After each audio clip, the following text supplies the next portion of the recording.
eventually I found out that value is entirely subjective and it has nothing to do with money.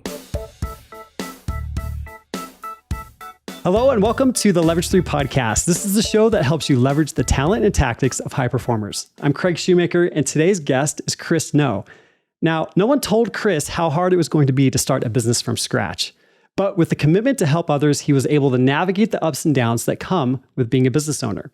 His mission is to help business owners value themselves without people pleasing and by redefining what it means to charge what you're worth.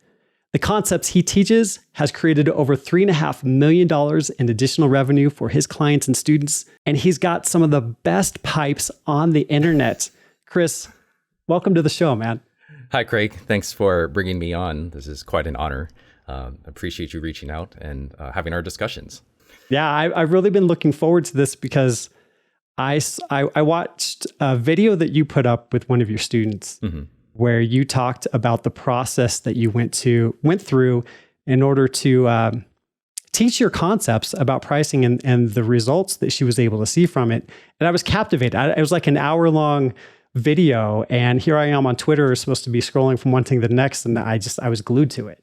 Well, that's amazing. And she really had an amazing story. I think 3 clients equaled what normally would have taken her 46, I think, new clients before, and she was new to business. That was only her first. Right. She had just finished her first year in business. So, oh my goodness. Yeah. The thing is that the thing is really that I think when we start business, we just don't know where to start, and we get inundated with so much other things, or don't make it. Oh yeah. I mean, that's the amount of hats that you have to wear is absolutely ridiculous. Mm-hmm. And so. Tell us a little bit about your story. I mean, obviously, you're a board certified physician. You have your own practice. You've gone through so many different cycles of the business process, and yet now you kind of have this focus specifically on pricing. How did you get from there to here? Well, the original story was that I sort of like consider myself an accidental business owner. It's one of those people that just so hard to get employed, but. I came out of residency, which is medical training, and they offered me a position there, 6 figures, benefits, all those things. And it was one of the hardest decisions I made in my life. I couldn't see myself being there because I had other responsibilities and other parts of my mission to help people. And if I had taken a job there, I would have felt trapped and stuck, and I would have been miserable. So I said no. And for the next 9 months, I didn't have any follow-up because my specialty was so specific, no one wants to hire it, or no one knows about it enough. And so I didn't know what to do, and I started looking around. And 3 months before my residency ended, someone said, "Oh, look, we have a spot. Do you want to just open up a practice here?" And so within 3 months, I had to figure out how to incorporate. I had to learn all the ropes of starting a business, getting banking accounts, doing all this stuff, legal stuff for medical practice. And that's how I jumped into owning a business. Wow. Well, that's interesting that you went to medical school, and I would imagine with the original intent of helping people through helping them heal. Mm-hmm. And then you had that opportunity to do it for a company, but yet the vision that you had was not necessarily to do it, I guess, through their method, but more in a more self-directed way. Is that what it came down to? Yeah, because I think, and I've realized this over time, a lot of us that really have this type of mission, I feel like, to help people in our own way, we're forced sort of into this world, the business world, either by a passion we have, either by circumstance in my case, and the inability to stand conformity. Actually, I think I'm all 3. And there was a certain approach to really trying to help all these people, and just being in that setting, I couldn't utilize all the tools I had to help them. So did you find yourself in a position to where, how did pricing become an issue for you? Were you realizing that you were providing services and yet you weren't making the bills, or what was that about? Yeah, you could say that. So, right. Everyone assumes a physician, if they're not opening the practice, they have 6 figures, whatever, and their life is whatever, not accounting the student debt and everything else. When you're on your own, obviously you learn that you have to wear many hats, and those things aren't told to us when we start a business. So in addition to that, the way I do services is not come in and get a pill or do this.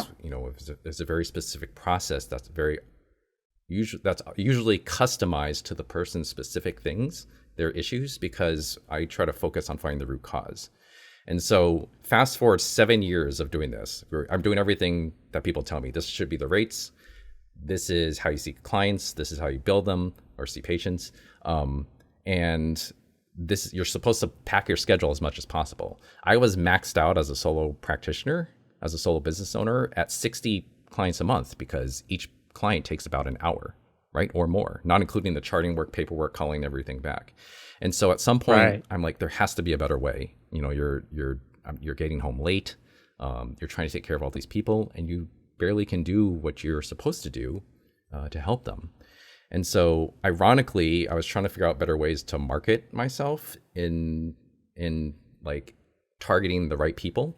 And I came across copywriting, and I did intense training in copywriting with Copy School. And I happened to come across someone mentioned something about pricing. And I looked at that because I was starting to go into freelance about copywriting and other things. And there's this amazing talk by Chris Do. He's in the creative space on how he did value-based pricing. And I'm like, oh my gosh, the way he's talking about pricing and helping the person by understanding their needs first, instead of just saying, here's a service, appreciate my service, and try to force them to take the service at a certain price, it changed everything about my world. That's hilarious. Appreciate my service. I like that. So, so the crux of the matter, I think, really comes down to the fact of a question that you asked me when we were having an exchange on Twitter, like last week or something like that. And I mentioned something about value, and you asked me, well, what is value? Yeah. And that got me thinking, how would you answer that question? I think that is a fundamental question that a lot of people, it's like one of those things like, what is a color? And you just sort of associate with it. But value is one of those things, like when we hear value, it's like, I believe that initially people think, oh, it means giving more for a price or for some type of exchange. But the thing that I learned, and this is what I used to do, I used to compensate by giving more services and spending more time and treating more people, thinking that's more value, but I was still underappreciated and the people didn't get better. Hey, this is Craig, and I wanted to take a second to invite you to join me on Twitter, where I talk about the interviews with all my amazing guests and where I help you build a lucrative online course business. So look me up by my name, Craig Shoemaker, and make sure to say hi. Eventually, I found out that value is entirely subjective and it has nothing to do with money. So what I value is going to be different from what you value. The easiest thing is if I hold up like these AirPods case and you see it from this angle, I see something completely different, right? From this angle. Right. And so if I'm saying, hey, look at this thing here. Do you want it? And it's like, what is it? It's just a white thing. I don't know if I want this or not, but I know intrinsically what's inside of it and like its worth and what it does for me and everything like that. Is valuable to me. But if I show this to, say, like a 12-year-old, or, well, they know more now. If I show it to a 4-year-old, they're not going to know the value of it. Right. Because they don't have the experience and the context to place that value. Okay. So, and I'm totally tracking with you. So value most certainly in many ways is subjective, because even if, someone walked in, they said, I'm going to teach you how to be the best physician possible. Mm-hmm. To me, that's not valuable because that's not something I value. That you need. So, right. Right. And I would rather go to a physician rather than learn to be one. Right. Right. And so when it comes to creating offers and selling services, if value is subjective in that nature, how do you put parameters around it in order to say, this is my offer, and by the way, this is its value? I don't tell people how valuable something is, because I've learned that value is mostly subjective. I like Warren Buffett's quote, price is what you pay, value is what you get. So and this is also tied in with fairness. Fairness is only your feelings about the price you pay. It doesn't mean you have to like it. So fairness is entirely subjective. Value is largely subjective, we'll say. If you're paying for something, say like a designer handbag, someone's going to see a lot of value in that. But how many of us have said, like, I would never pay for that because there's no value for it? It means something different to you. So I like to equate value as an emotion, almost. Like, how many people like being told how to feel? Pretty much no one. Right. But when you throw a price at someone, and you're saying this is valuable, you're basically telling them how they feel because there's a lot of feelings that come with that price. So until you actually understand where that person's coming from, the context they're coming from, and what they really value, telling someone that this is the price and is valuable to them, they're going to have this resistance. And so what a lot of people do is they make up for it by increasing volume, bringing as many people to sort of like fit a square peg in a round hole. Does this work? I'm trying to square out a bunch of things in my mind at the same time. So is this mostly for high ticket type of services and products, to where there's going to be a sales process and where there's a relationship built between people? Or do you see some of these philosophies work across the spectrum? It works across the entire spectrum. So one of the biggest things is a lot of us don't like to raise our pricing, for example, because we're going to exclude certain people. And then at the same time, a lot of us only try to go high ticket, but then no one buys. So there was, I think I made something before, but I'll quickly show. If you think of like price here, and this is how much selling you have to do. So this is sales, and this is, I'm trying to think of the other component, but this is basically, this is risk. So the more risk there is on, we'll say risk here, the higher the price, actually price is down here, we'll say risk is over here. The higher the price is, the more risk there is over here. Does that make sense? Okay. Versus the lower the price, the less risk. So someone's more willing to buy. But that doesn't mean they value the thing. That doesn't necessarily mean they value what's going on. So you have to really listen to your customer base and your clients to get the context that you're at, so that your offers and whatever you're doing for them, it connects with them. And especially for high ticket, it's not just like doing all the tricks and saying this is the most valuable thing ever. It's really getting in connection with them and like targeting in on what's the most important thing. And I see a lot of high ticket people will do high ticket, but a lot of them that have gone through these high ticket programs, sometimes, even though they're getting income or revenue from it, they don't feel authentic sometimes with it, because it's, you're pinning someone into, even though it's wide, you have in mind what is valuable, what you think is valuable to them, and then putting them in that slot. Right.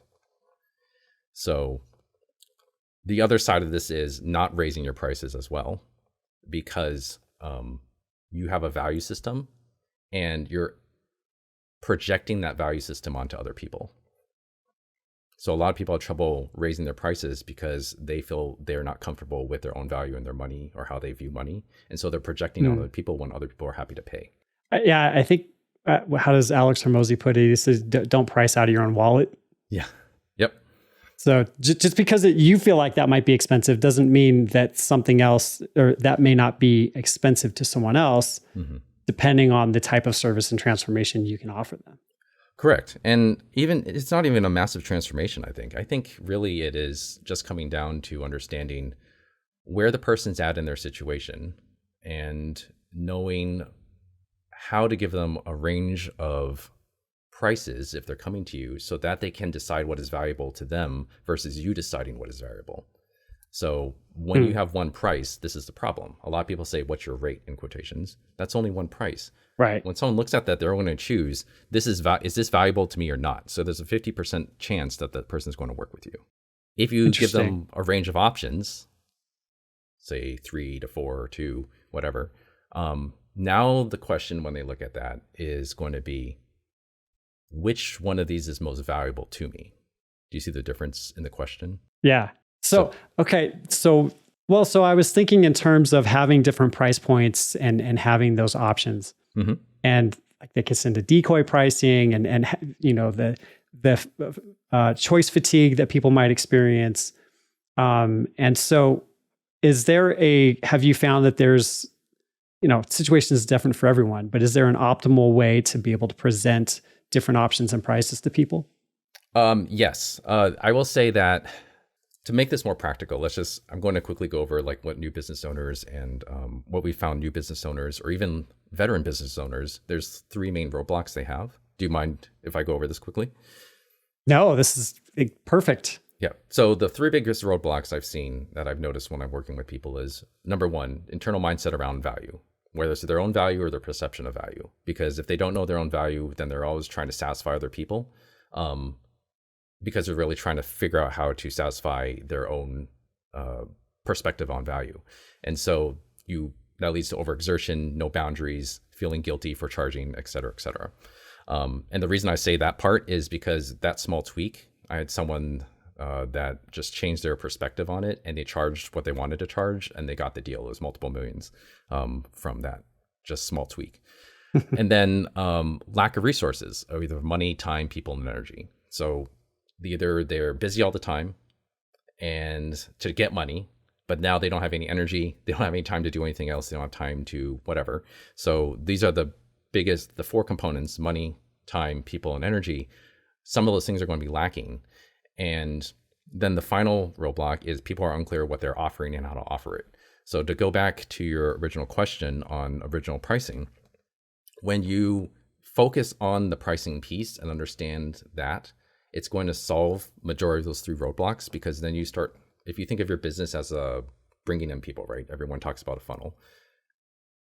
When you only have a business when people pay, right? If people aren't paying for something, you don't have a business. That's a good distinction. Yeah. Right. So the only gateway, no matter how much marketing you do, how many offers you put out, how many things you acquire, how many people you hire, the only gateway that determines that you really have control of is your price. That's like the gateway that brings people from here into your business.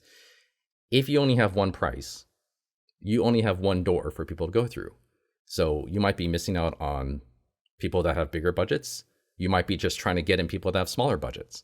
And that's why you focus on the volume. The biggest component from that is once you master the pricing piece, which means you have to understand value and you have to understand what you're giving people and how to expect people, what people are expecting of you and what they value, you can open and close the door on your own. Like you have control of how many people you want to see, or if you want to see a bigger price point, you can widen the door, but then you can close off the door. So you start getting control of your business when you actually start seriously looking at price and how it works in your context, instead of looking and asking what everyone else is doing. Does this make sense? Yeah, it does. It does. So the mindset shift that's required that your client experienced in order to say, I'm not totally comfortable with where I'm at, to I feel perfectly confident in what I'm providing and that the price point that I'm at. Yeah. What had to change in order for that to happen? I would say the biggest thing for them was understanding that I should be allowed to charge and not be scared what I'm worth. And because I know what I'm worth, before they were comparing themselves to everyone else. And in order for value to actually work, you have to have a comparison. Without a comparison, value means nothing, right? Right. One of the biggest things I've learned is, say I don't know where you are right now, but say it's 72 degrees. That's a comfortable temperature for some, yes? Right. But if you were, say, and that would be, if you were, say, in the Sahara Desert, 72 would actually feel very cold when you're coming from that. If you're on Mercury, right. If you're on Mercury, 72 would also feel extremely frigid. Right. If you have lighting, right, it's you can something that is light here when you're in the middle of space is going to be extremely dark. So once you understand what value is, value needs a comparison. Once you understand that you need a comparison, then from there you're going to be able to control the comparison regarding your offer. Okay. And that's where the options now I come suspect. In. Okay. So I suspect the comparison that you want to make, and I think this is where you're going with this, is among different offers that you provide rather than comparing yourself to the market, to competitors, to your contemporaries. Mm-hmm. Yeah, not even that. Take, for example, let's make it realistic. Say, do you offer a service for anyone, like course reviews, audits, whatever, or you look over some? Say you offered that. Teaching people how to build courses. Right. So say you offered one price, and to audit their course, say it's $500 or $1,000, whatever. If they only see that one price, they're going to be like, well, I don't need that. But if you, right, they're going to decide right then and there, well, is this valuable to me? If you were to break it down into, say, let's just say for now, 3 different options. Base level, $500. I just review your course on my own time, and I give you some feedback. Say for $1,500, I will review your course, make a slideshow presentation with it, and give you important pointers and things you could work on. Bigger thing is let's say for like $5,000, I will review your course, make a slideshow presentation, and also take on one-on-one time with you to really look at the nuances and how I would present it. And you can send me feedback and I'll revamp it and go from there. Yeah, that is a huge way to compare. And essentially it's the same skill. It may be a separate amount of effort and certainly separate deliverables. But I think it's brilliant how you've taken a single skill and sliced it a bunch of different ways in order to, like you're saying, allow people to decide what they value in that moment. Right. And if you show someone that, they're going to now look at it and be like, well, which of these do I actually need? Do I want the hand-holding? So if you only have one price, someone that wants to pay more for speed and help and hand-holding, they would be willing to do that. But if you only have one price, you're going to be undervalued. They'll think it's a deal. If you do the other way around and you only have one price, they think it's going to be expensive potentially, and you'll feel okay, but you won't keep customers very long. So going back to what you said, one price, if you say it's something more simple, we'll say you do an audit on someone's website or something for like $100. When someone looks at there, they're going to look at, well, can I do this on my own? Is my comparison going to be my family vacation? Is my comparison going to be like my Netflix, my utility bill, my latte? It's not just business things. It's everyday life things they're also comparing it to. Your previous pricing, etc. So this comes then with a really deep need, I would say, to understand positioning. Mm-hmm. Would you agree? To a certain extent, because like I didn't know anything about positioning when I started, right? So I'm just learning about, we'll say I'm within the last couple of years, I'm learning more about the importance of positioning. But the reason I focus on price, say you take a brand new business owner, they don't have a lot of traffic, they don't know how to position themselves, they don't have enough experience yet, right, to really position themselves in the market. But what they do have is a skill set that helps people or creates a result of some sort. Tweaking the pricing and knowing how to work with that allows you to maximize the value that the person's looking for, that you can give them at different level price points. So it gives you potentially the capital that you need to then start getting more experiences in marketing and, spend or have more time to learn about these things instead of getting overrun. So I know a lot of people say get leads, get more prospects. But I know plenty of people that have also done that route and they get overwhelmed and inundated by all these leads and they don't know what to do because it's still the same price point or they don't have the capacity. Right. Then they have to hire. Yeah. And then something goes wrong and then they're paying for someone else to hire. And so that goes into unclear what they're offering and how to offer it. That's the third bottleneck that I was talking about, or a roadblock that I was talking about earlier. Okay. So this is like part and parcel to defining and presenting your offer to people. And so I'm just thinking of like in terms of, as an example, like info products, the prevailing wisdom at this point is you offer a thing and then you have an offer stack of a number of different bonuses that you add to it, which are assigned a price, in my opinion, often arbitrarily. And then in order to create a momentum of like, okay, well, I'm going to charge you $95, but really what you're going to get is $1,000 in what we'll call value. Yep. And so when you're looking at pricing a bonus or trying to create an offer stack, what's your philosophy in approaching that? I mean, I will say there's many different approaches, and this is more, we'll say, product creation, which is why I want to differentiate, which is why I've differentiated this when I'm talking with people, since we mostly work on people that do service-based components. You'll notice that a lot of people, there's two types of entrepreneurs or business owners. They're either service entrepreneurs or product entrepreneurs. The enticement when the product side is stack as much value as possible so people potentially will buy the thing, or you have venture capitalists that back your product, so then you also have that piece. That's a whole nother talk. The service side, you give something and you get immediate return. To try to increase the price, people will offer all this extra stuff or offer products on top of it. But if you actually step back for a second and look at why you're offering the thing you're offering, and if it actually caters, I think my philosophy is it has to have some type of relevance to what you're offering.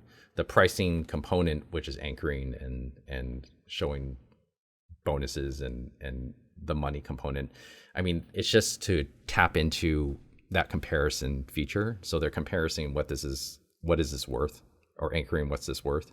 And then from there, making it look like a deal in quotations. That's why sales and other stuff work. They cross it out. That's more pricing theory. And you can read books and lots of different things on that. But I think the more important component with that, say a product and an offer stack, is it producing the result? And is your main product actually that good? Or is the bonuses are what making it better, and then your product is so-so, and you're only trying to sell the so-so product with more bonuses? That only, I think, lasts so long. Right. I do like what Alex Hormozy and a number of other people said. One of the hardest skills is product first development.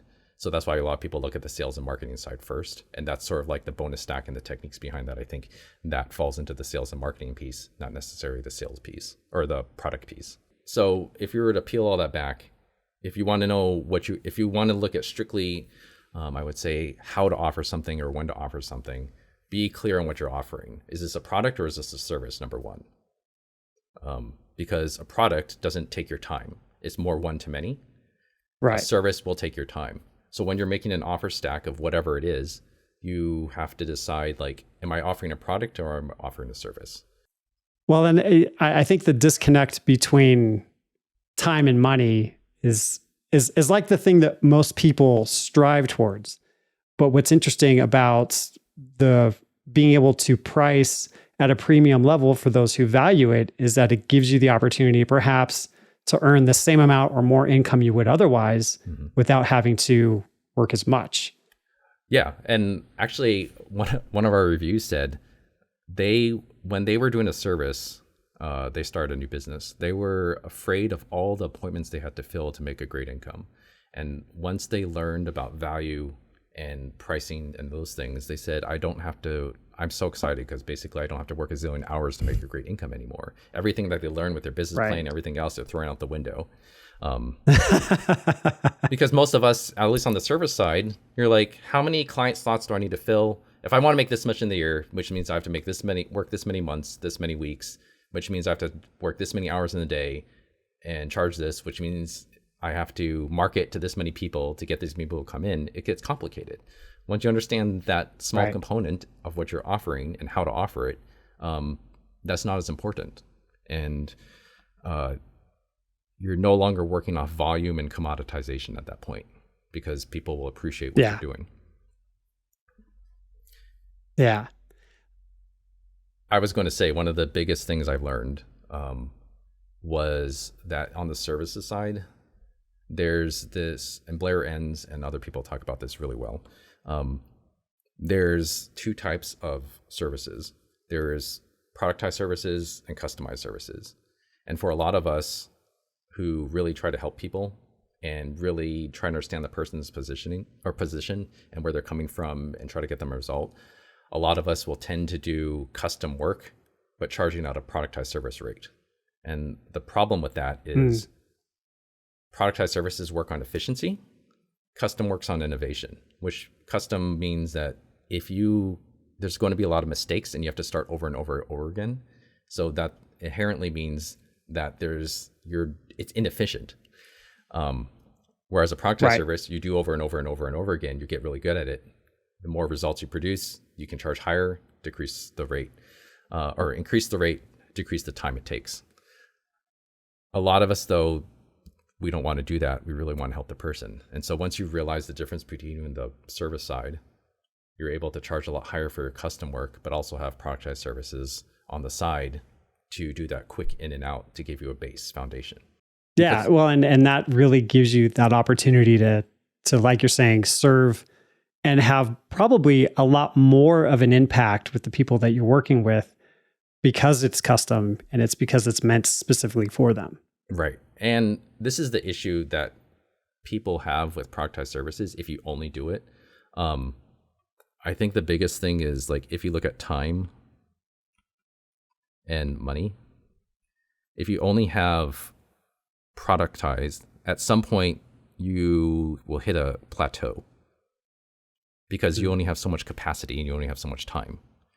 So what they do is they will hire more people, or they expand and scale, right? Everyone says to scale. However, what happens with the scaling and that is you increase the expenses with that at the same time. Right. And if something doesn't go right, if say money goes down, now you're stuck with this scenario where you have more expenses than time. Does that make sense? Yeah. It's an operational inefficiency at that point. Yep. And so when you add in custom properly, it sort of removes the time aspect. And that's where you see these large jumps in revenue when you properly do it. Right. And that gives you the cash flow to either work on your productized services or, even better, work on products individually to give you that freedom where you don't have to be in your business all the time. Because when you have products, it separates you out of the time component. But it takes time to actually build a product. Yeah, it sure does. Especially one that's good and people recognize the value of. Correct. So one of the things that you did mention a moment ago, which I think would be interesting to delve into a little bit, was the psychology around pricing, price anchoring and things of that nature. Mm-hmm. So, and that's even also kind of more in a negotiation as well. But is anchoring something that you employ, or do you find it to be detrimental to what you're trying to accomplish? No, I think if you use it correctly, price anchoring, once again, it's not just price anchoring. It comes from something called, I think, anchoring and adjustment. I don't remember the heuristic. A heuristic is basically a brain shortcut that allows your brain to process something quicker without having to engage the logical component of your brain, because the brain takes like 20% of our energy stores. And so it tries to shortcut as much as possible to be as efficient as possible. Right. The problem is that leads to cognitive biases, and sometimes we miss stuff. So the idea behind anchoring is I like to look at it more from a ethical standpoint. Remember, we talked about comparison earlier. When someone comes to see you, they all have comparisons from your competitors, from their own expenses, from their own things, your previous pricing. All anchoring is going to do for them is readjust that comparison and restart the scale so that they can focus only on what you're giving them versus calling you and looking at, say, on your website, or calling and say, this is my rate, and to be like, well, I don't know if I want this or not. It's a disservice if you are not allowing them to work with you, because you could potentially change their life. So if you don't raise your price enough, or you don't anchor them properly, every person that comes in, they're going to go away to someone else because you didn't show them the value that you could bring to their life. So when we anchor, it reshifts everything so that they can sort of start fresh. Interesting. Okay. That's how I view it. Because, especially if you come from a commoditized field, everything's so low, and you can only race to the zero so fast. Right. So hopefully not too fast too. Yeah, I think Dan Kennedy said that there's no strategic advantage for having the cheapest price, but there is a strategic advantage to being the second most expensive, or something like that. So, okay, what about changes, like people's businesses change, what you offer changes, what you learn and your ability to deliver changes things. So what about being able to change your prices if you want to raise them, lower them, or whatever, without like completely marginalizing your existing audience? Yeah, actually, this is a funny thing. One time I was talking to a game truck owner, and he was like trying to figure out if he should raise his price. And I've done this too. Like, you spend weeks or months trying to figure out, should I raise my price? And then you raise it like $10 or $15 for a 100 to 200 price point. You're like, look, I raised my price. And then everyone gets mad because you nickel and dime them. So once you, it's not just offering a service. This is where value comes into play. It's not just showing like one service on one line, like say an office visit or say a website audit or this or that. If you only have one line that doesn't portray the value, the person's going to make up what that entails. So if you actually show what you're doing for them, right, your whole process that you're doing for them for even that single service, and then you brace that across multiple options, then you have a lot more flexibility, because you can, if something doesn't work well, you can extract the value from that. Or if something does work well, you can maximize the value in that and how you list things. And because the value within there is changing, the person, it's hard to just say this line item equals this price. So from there, when you have options and you can shift how you portray that value, now you have much more flexibility in your pricing. And if something works well and you look at what people are purchasing, right? This is why like fast food chains, movies have multiple price points. You'll notice that people buy certain things. So you can adjust and shift. Like if no one's buying your lowest price option, that means your market value is higher than what you thought it was. So just make that the lowest new price point and raise the other ones. And that's how you start shifting everything.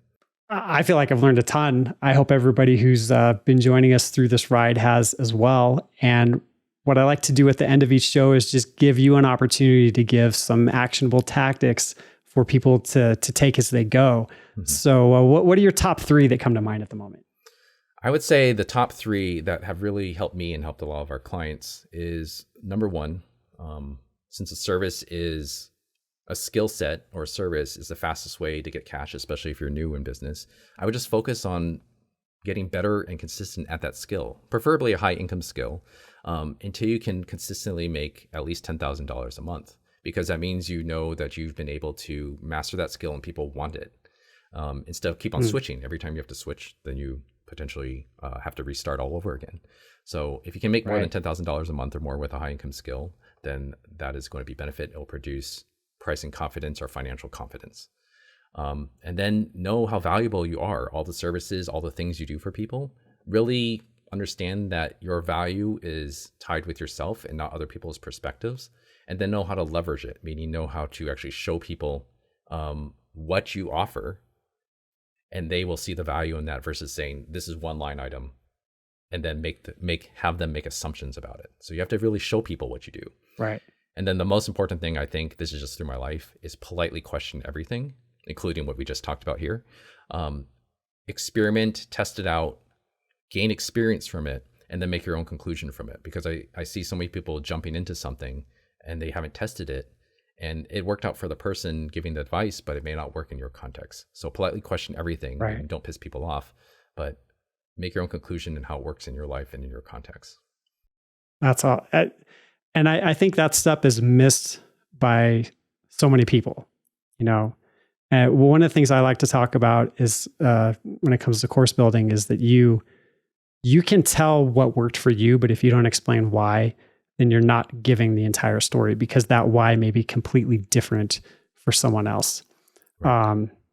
And speaking of courses, I believe you have a whole course that teaches people all about pricing.